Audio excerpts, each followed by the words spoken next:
so I just want to get your perspective because I was eating it up. I'm sure a lot of other people were eating it up, but you heard the broadcast saying, oh, man, they got all the attention on Claypool here. It's opening things up for Deontay and Juju. Claypool is the receiver one. They got Butler on him. And we actually talked about this a little bit off the mic. So, I mean, your perspective was funny. I still feel how I feel, but, I mean, Juju and Deontay had great games. No, they definitely did, man. They definitely did. I thought that it kind of reiterated what I was saying in terms of them not really having a number one receiver. I asked you this question off the mic. I asked to you on mic. In terms of cornerback hierarchy, where does Malcolm Butler rate for you? Not on my radar anymore. I mean, off reputation, you'd say, yeah, he's pretty good. But when we talk about really like watching him, I have no clue how he's doing. He doesn't scare you. You don't think of Malcolm Butler like that, right?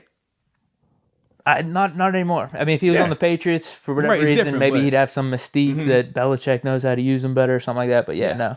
But that's ultimately how I felt as well. So I understood where the broadcasts were trying to feed us this Malcolm Butler's shadowing him, and ultimately that's why the other guys are coming open. From my perspective, I didn't see it. Now I will say this: I watched the game twice. I'm waiting on the all 22 to come out because then I'll be able to say it with a lot more detail in terms of what was going on in particular with them. But in terms of where they were talking about where they're shifting the coverage to his side, from my perspective, that wasn't accurate just because when you're lined up to the strong side of the formation, right? When we're talking about having 3 receivers or 2 receivers, right?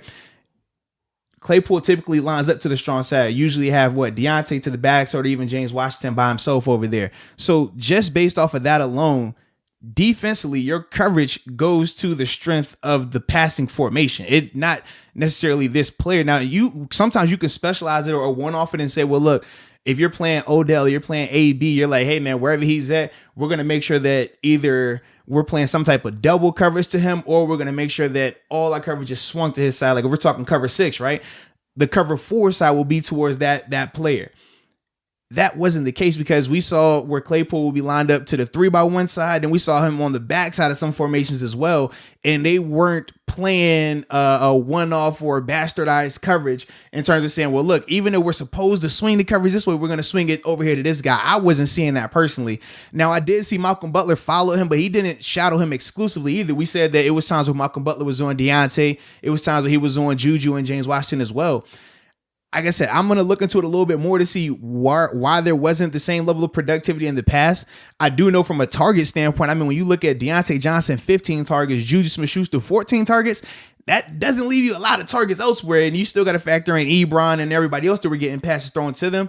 That plays into it as well. But I know, like I said, from a broadcast standpoint, just from being on that side, I know certain things that they want to be said because of a narrative, because of a storyline, but I personally was not seeing that. That's the only thing. Yeah, either way, man, I don't think it's a knock on Claypool. I don't think it's a knock on any of the guys. Like I said, you don't have to have a number one receiver, and I think that's what makes them so dangerous right now. That ability to just, it's kind of like when you talk about, I don't even want to go there. We'll leave it alone. But ultimately, man, I don't think you have to have one guy spearheading the group because right now we're seeing each week it's been a different guy with leading. Everyone's stepping up. It's a different guy leading with targets. It's a different guy leading with yardage. I will say this. Throughout the season, as it stands today, Deontay Johnson's targets is not close. He's been the most targeted guy. So by that alone, you could go, is Deontay. Do I go back to Deontay then? You told me you're not flipping though.